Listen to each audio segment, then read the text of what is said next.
This channel does not promote any violent, harmful, or illegal activities. All content provided by this channel is meant for an educational purpose only. মালদার পর হাওড়ায় চলল গুলি যখন তৃণমূল নেতাকে লক্ষ্য করে গুলি।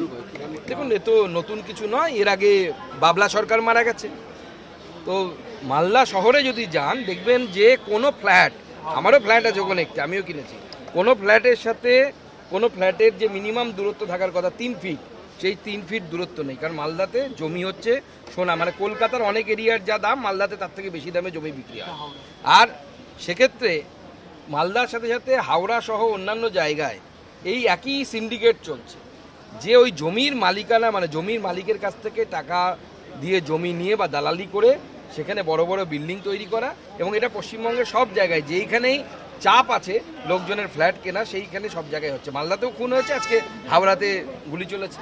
তৃণমূল করলে এরপরে মানুষকে মরতে হবে গুলি খেয়ে, যেন তৃণমূলটা করবেন না। বাড়ির মাদেরকে বলছি, আপনার ছেলেকে মেয়েকে যে পার্টিতে পাঠাবেন, তৃণমূল কংগ্রেসের পার্টি অফিসে পাঠাবেন না। মেয়ে হলে কসবার মতো কাণ্ড ঘটবে, ওরকম কোনো না কোনো নেতা তার সাথে ওই ধরনের কাণ্ড ঘটাবে, আর ছেলে হলে পরে গুলি খেতে হবে। এই সিন্ডিকেট বিবাদের কথাই উঠে আসছে অভিযুক্তের পরিবারের তরফে, যেটা জানা যাচ্ছে 13 বছর আগেও এখানে হামলা হয়েছিল এবং গুলির পিছনে সিন্ডিকেট বিবাদ থাকতে পারে। সন্দেহ তদন্তকারীদের পুরনো বিবাদের জের অভিযুক্ত বাসু চৌধুরীর দাবি পরিবারের সদস্যদের। দেখুন, হাওড়াতে অবৈধ নির্মাণের একটা বড় সিন্ডিকেট চলে।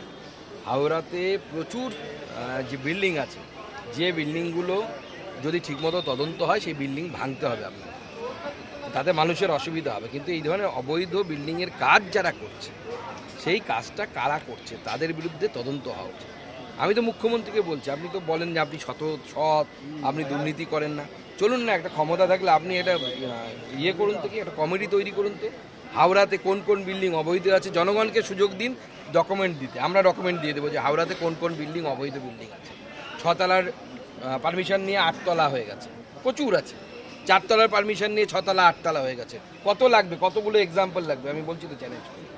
ওয়াক অফ আইন নিয়ে 5ই ডিসেম্বরের মধ্যে পোর্টালে তথ্য আপলোডের নির্দেশ দিয়েছে রাজ্য সরকার। তৃণমূল বলছে প্রতিবাদ চলবে। এখন প্রবল বিরোধিতার পরেও শেষ পর্যন্ত কি রাজ্য মেনে নিল? মেনে তো নিতেই হবে। ভারতবর্ষের সংবিধান বলছে যে ভারতবর্ষের 2 কক্ষ, অর্থাৎ লোকসভা এবং রাজ্যসভাতে যদি কোনো আইন পাশ হয়, সেই আইন মানতে রাজ্য সরকার বাধ্য। মমতা ব্যানার্জি কে? মুখ্যমন্ত্রী। সে যদি সংবিধান না মানে তো মানবেটা কে? তাহলে ছেড়ে দিক। সংবিধানের শপথ নিয়ে এমন নেব, তার মোয়া খাবো, ক্ষীর খাবো, আর সংবিধান মানবো না, সেটা তো চলতে পারে না। দত্তাবাদে সোনা ব্যবসায়ী খুনের যে ঘটনা, যাতে ভিডিও মার্ডার ইনভলভমেন্ট কেস যাকে বলা হচ্ছিল, সেখানে সজল সরকার তৃণমূল নেতা, তার গাড়ির চালক গোবিন্দ সরকার আজকে গ্রেপ্তার হলো।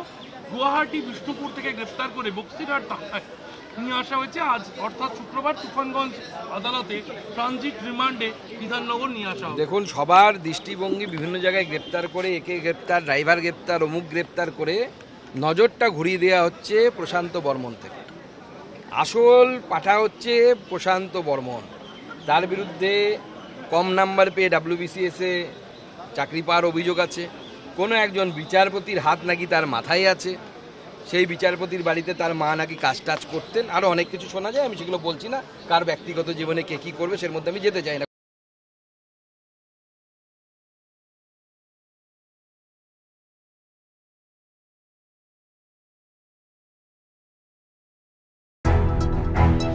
আবার এসে গেল TV9 বাংলা ঘরের বায়োস্কোপ অ্যাওয়ার্ড। সেরা বাছাইয়ে শামিল আপনিও। বাংলা ওয়েব সিরিজে আপনার পছন্দের সেরা পুরুষ চরিত্র কোনটি? অনির্বাণ চক্রবর্তী পুরোপুরি একেন, সৌরভ দাস, আমি নন্দিনী, রজতাভ দত্ত, ইন্সপেক্টর নলিনীকান্ত 2, অর্জুন চক্রবর্তী, সাহেব বিবি জোকার। tv9bangla.com/ঘরের বায়োস্কোপ সাইটে গিয়ে ভোট দিন আপনার পছন্দের সেরা পুরুষ চরিত্রটিকে। TV9 বাংলা ঘরের বায়োস্কোপ অ্যাওয়ার্ডস আসছে TV9 বাংলায়।